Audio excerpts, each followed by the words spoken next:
Having run completely out of any plausible excuses for putting it off any longer, as soon as my Labor Day cookout was over, my new diet and exercise regimen began. I'm back at the gym working with a trainer who really, frankly, only would need to add a thick German accent to be a character in a World War II movie. And I'm eating only things that look and taste like they grew in my backyard. And here's the thing. You completely change your life. You completely reorganize your schedule. You go to bed with aching muscles. You wake up with stiff joints. And then you look in the mirror. And nothing has changed. You step on the scales, you might have even gained weight. If I were a supernatural theist, and I'm not, but if I were, I might be inclined to think that God hates me. But folks, here's the bitter pill. A meaningful transformation of personal health requires a change of life. It demands that you live in a different way. If not every day, then virtually every day, nearly every day. If you're an alcoholic and you want to save your marriage, your career, your health, if you stop drinking on Mondays, that will not be enough. That will not change the outcome of your life. It will just make Monday more detestable than it normally is. Now, I'm just 2 minutes into this sermon, and I've already lost half of the audience because most of you are thinking about what advice you're going to give me at the back door when the service is over about how to lose weight. This is the most amazing phenomenon. You can publicly state, I have a trainer, I've joined a gym, I'm talking to a nutritionist, I'm on a program of exercise and weight loss. And even if I add to that, I promise I will hate you until the day you die if you stop and give me advice about how to diet, and I very nearly mean that, you watch. There'll be a couple of people that can't resist. They'll still have to do it. Now, what would actually help? It's not like there's any shortage of advice, right? Everybody's got a plan. Everybody's got advice. But someone offering to meet with you, to walk with you, to ride bikes with you. But you see, liberals, progressives, intellectuals, we fall prey to the belief that having said something is the same as having done something. We find ourselves falling prey to the belief that having an informed opinion, or my goodness, writing a newspaper column, or talking about something is tantamount to having actually done something meaningful. And I'm going to be the last one to say that public testimony is nothing, because that's an awful lot of what I do. But honestly, several of you have been in the hospital. Several of you have been seriously ill at times. Which was better, when I came to the hospital and visited, or when Mary Kapuska showed up at your door with a homemade chicken pot pie? I mean, really, isn't it nice of me to come visit you? But isn't it somehow more substantial when someone actually brings you a casserole? And I'm with you. I really do care. I sincerely care about your well-being. I really do want for you to feel better. I want you to recover your health. But Jim and Debbie Ball bring you a casserole, and that's different. It's like this very tense buildup to a new war in Syria. I've published a column against military strikes in Syria in the Springfield News Leader. I've posted opinions about it online. I've even stood on a street corner holding a sign to protest the proposed strikes. And I would do all of those things over again. I'm glad I did it. And my editor is Linda Light, and Linda can tell you that I oftentimes write a column and say, forget the schedule, forget that my column appears every other week, run this one tomorrow. I want everyone to know right now that I don't think that we should launch attacks against Syria, but bearing witness to social justice. While that is an important part of our prophetic role in the world, Doing social justice is what makes the prophetic witness actually have some gravitas. 4 of the most unpopular words you can say around liberals anywhere, at any time, are these. We are raising money. Very unpopular words. We want to be self-congratulatory for having informed opinions. We want to pat ourselves on the back for not being like those ignorant, war-mongering hawks who just don't understand the implications of international conflict. But I propose that we also make donations to help give aid to war refugees. There are currently 2 million Syrians who are fleeing from the violence of the Syrian civil war, and most of those 2 million Syrians are children. Don't just be informed. Don't just be against something. Do something. Don't just get mad. Get mad. I'm mad. I can't believe I'm still protesting this crap. But get mad, but then do something to make a difference. Our viewers and our listeners who are still connected to a denomination, I would like to say to you that as cynical as I can be about mainstream denominations these days, that most mainstream denominations still have an excellent outreach arm for doing benevolence work. The Lutheran Church, the Methodist Church, the United Church of Christ, the Disciples, the Roman Catholic Church, all the churches that work through Church World Service, they do excellent work. I've been in foreign countries and seen the work that they do. It is a good thing to donate through One Great Hour of Sharing or UMCOR or through the Week of Compassion, because they do actually deliver services in times of crisis. This congregation is not connected to any larger church body, so we will give our aid through the United Nations Fund for Refugees. I really wish that we could do for some of those refugees what we do for the homeless people here in Springfield. I wish we could all get together and cook a big meal and take it and serve it, but we can't. So I'm going to cook a meal and serve it to people and charge them $25 a plate and send the money for someone else to be able to prepare a meal for those refugees. And there are very few of you here, there are very few of you who will hear this message online who could not do something very similar. To ask your friends to come to a dinner that you will cook and prepare for them if they will donate, depending upon what kind of friends you've got. I figured my friendship rises to the level of $25 a plate, but you might have better friends than I do. You might have $50 a plate friends or $100 a plate friends. We could send a significant amount of aid to the refugee services so that we are not just opinionated spectators, but we are moral actors on the stage of life. It's not an accident that the symbol of our church is a lion that says that we shall not stand idly by. We need to be involved in the moral outcomes of what happens in the world. I wish I could stop the Civil War. I wish I could keep the United States from launching a military attack. It's just mind-numbing to me that because there are war crimes happening in Syria, that we're going to go kill some more Syrians. Now, is 100,000 not enough? I just cannot believe that we're actually considering doing this. I wish I could stop it, but what I can do is offer aid to refugees. We recently celebrated the 50th anniversary of the March on Washington for Jobs and Justice, which is interesting. We all think of it as, it was even called the I Have a Dream March. It wasn't that at all. It was a march for jobs and justice, which we still need to be marching for 50 years later. What made that event so effective a half century ago was not just that Martin Luther King Jr. delivered an absolutely stirring and wonderful speech. If he had delivered it to no one, it wouldn't have been significant at all.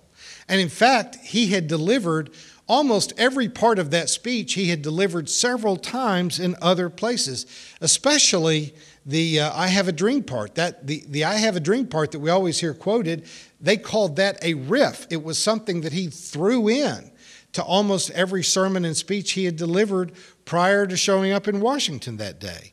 What made that one day different was that there were 500,000 people who had marched on Capitol Hill. That's what made the difference. There were enough people who decided that they could turn off their TV, they didn't have computers to come away from, that they could go ahead and let the yard grow for another day, that they could worry about washing the car or getting the laundry done another time, and 500,000 people joined Martin Luther King and marched on Washington, D.C. That march did finally get the ball rolling for some great social change, but it was preceded by dozens of other marches that you can't remember, that were less successful, that were less impactful. Some, I'm sure, were absolute failures. We didn't hear about them at all. The single largest reason that our government seems to ignore what the majority of people believe and want about attacking Syria or about gun control. I mean, something like 80% of Americans want background checks on gun purchases, but we're not getting it. About domestic spending, I mean, if you actually put it to a vote, should we spend $2.5 trillion on invading Iraq, or should we upgrade our schools, hospitals, health care, roads, bridges? We would have never gone into those military adventures.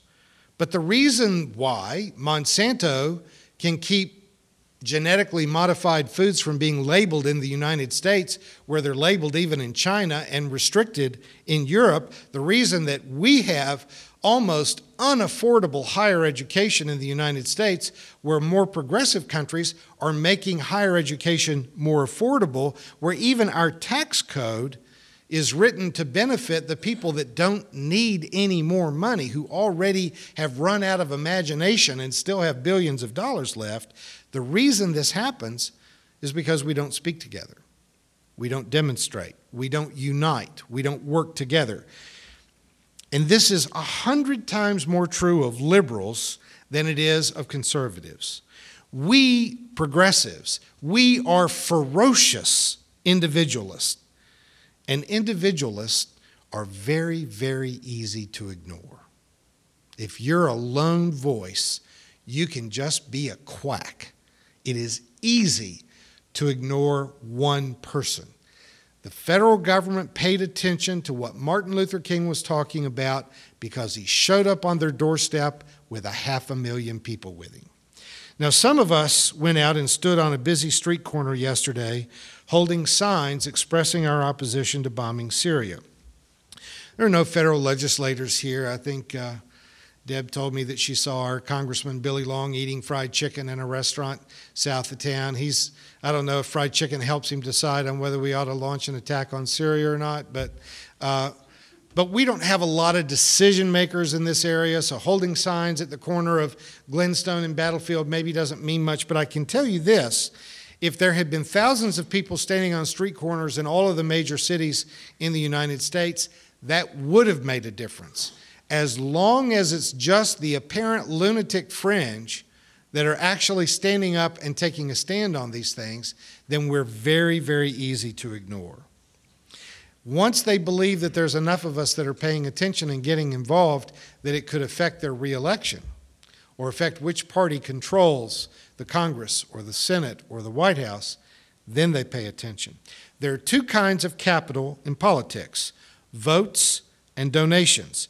Liberals, being who we are, will never have enough money to be able to make the kinds of donations that make a difference. And mind you, when we talk about some of the stuff that's going on in campaign funding, of the 10 top political donors in the United States, the only ones that tend to donate to liberal causes are labor unions. And so a lot of what's going on behind busting labor unions is making sure that that donor group is not able to donate to social justice causes in politics.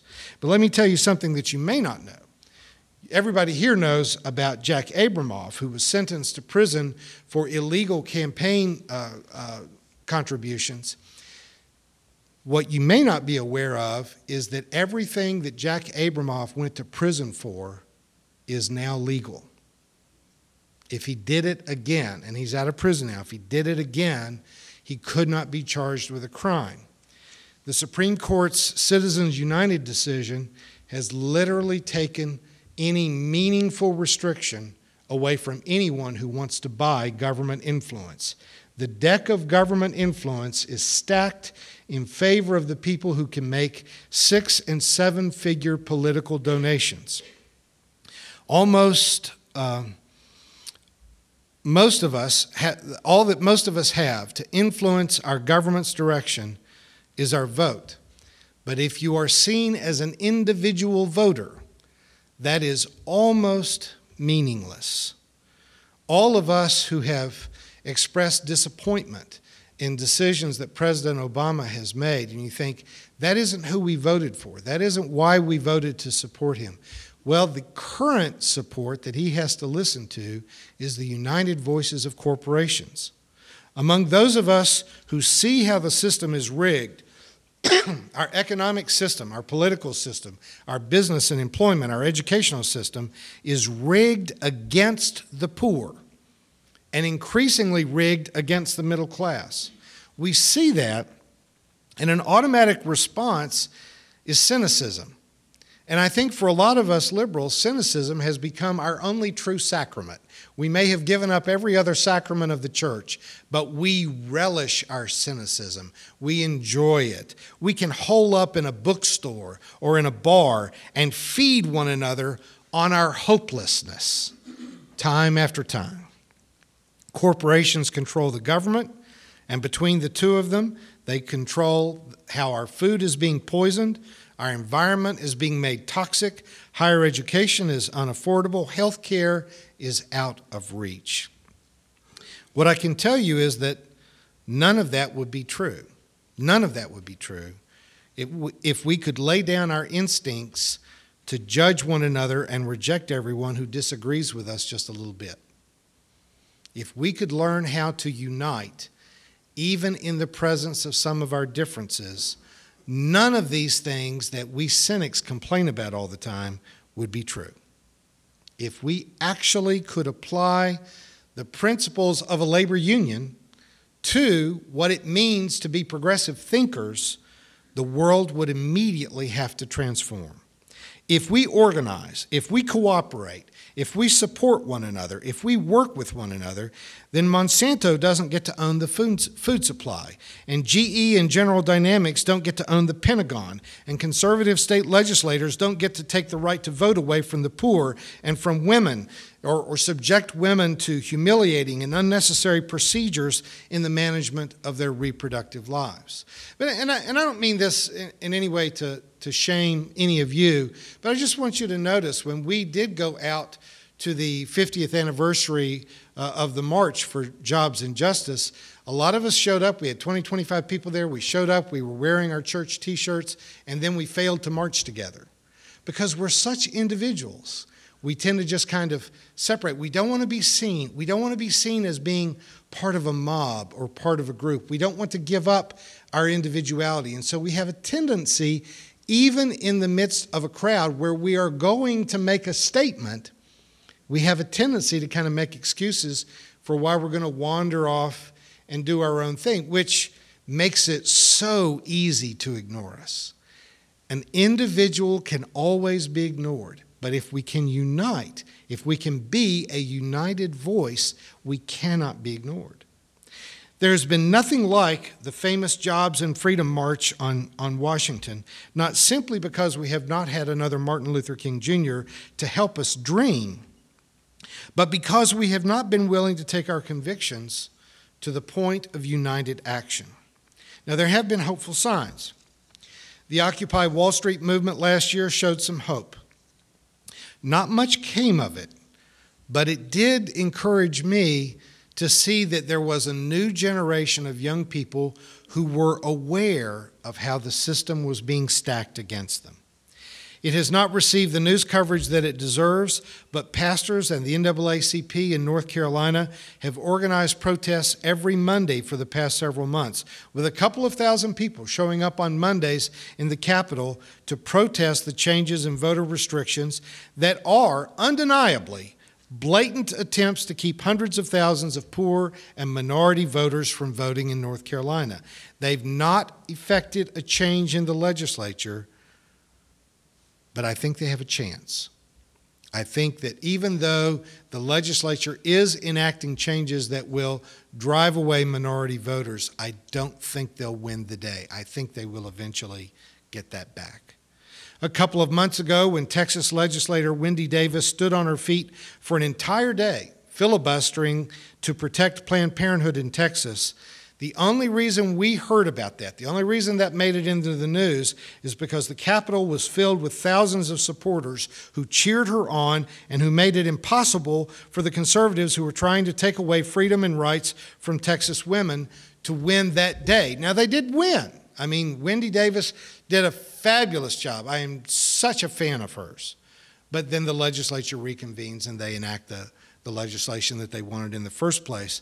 But even though they won that particular battle, we've already seen the crack in the armor. And I don't think we've heard the last of Wendy Davis. This week in Illinois, a Democratic legislator, Joseph Lyons, proposed a bill that would require all women to have to watch an ultrasound of an abortion. They would have to watch an ultrasound of their own baby before they could be allowed to have an abortion.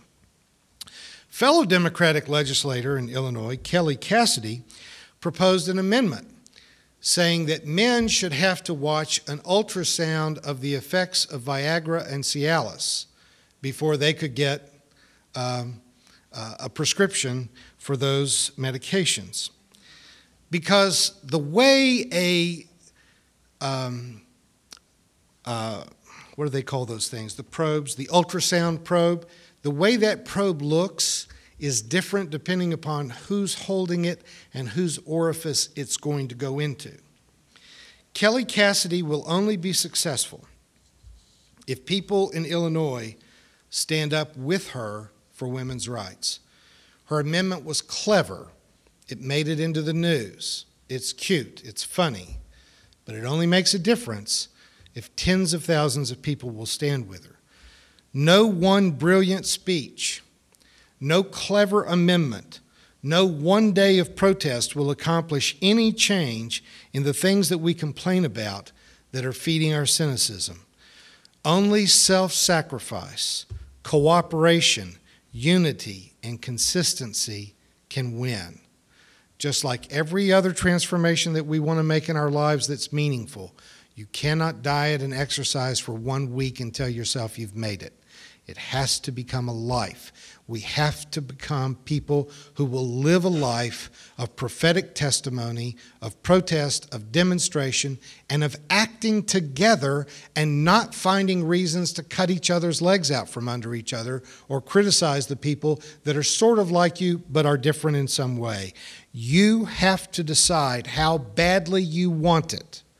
And when you get tired of having the probe put in places you didn't want it, you can change it.